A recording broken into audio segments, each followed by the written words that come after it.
it comes to agentic AI, you have to obsess over every detail and every step in the process and map it out to make it work effectively. I'm kind of curious and I know you're going to get to some use cases here, but you're talking about evaluating and automating certain workflows. And then you have here a dashboard on an earlier slide. You said something about developing OKRs. So, in your experience, what are some of the most common workflows that get automated by agentic AI? And what are the most common OKRs? Like, how would someone even know what metrics to track for success? I think some of the most popular use cases right now are around the customer service, right? Contact center, customer service kind of use cases. And then there are intelligent document processing use cases, like where there are people basically involved in taking the documentation and then keying in things in different systems. Now those things can be automated with a combination of LLM, OCR, and integration with the systems of record kind of use cases. And then the third is the ability to search across the organization, right? So let's say, for example, you're a PE firm and you've been in existence for 40 years. There is so much intelligence that's probably there buried in different documents across your organization. And any new associate analyst who joins the firm like 2 years, 3 years back, he probably doesn't know all that history of what happened for the last 40 years.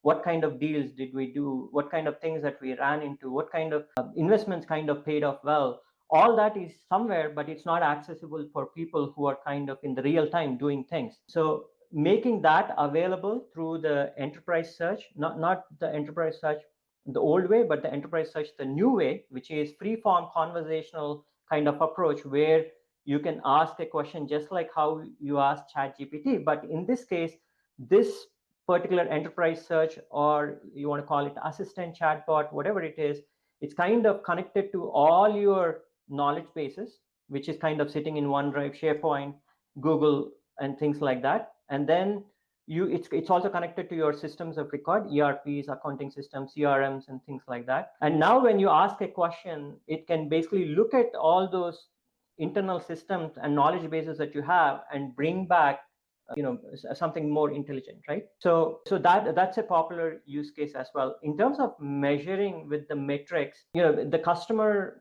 surveys and the contact center, it's easy to measure. Like in some cases, people, like companies, have been able to cut down the tickets that people have to actually address by 80%, right? So they were able to connect their contact center kind of platform into internal knowledge bases, which can solve most of the customer problems that they come to these customer service, like in an automated way, in an easy way, either through the voice, or it's through some sort of a web interface. So that 80% reduction in the tickets, that's a way to measure the customer service. The two is basically intelligent document processing. This is more like how people doing things manually, which can be automated, right? It can be measured in their productivity, right? So, and the third one, like ability to basically get access to the data that was previously not available, so that your decision making can be improved. So that's the one which is a little bit difficult to quantify, because how do you basically measure that? Oh, because I have access to this wonderful system that's backed by AI, my decision making kind of improved. So right now that's a little bit difficult to measure. So overall productivity gains, like across different functions, across different roles, it can be measured by how much time people save. But I also heard this thing recently. It's called dog walking productivity. So what, I was wondering what that means. It seems like if this is in the context of actually a hedge fund, where they gave access to a tool like Claude, which can write code.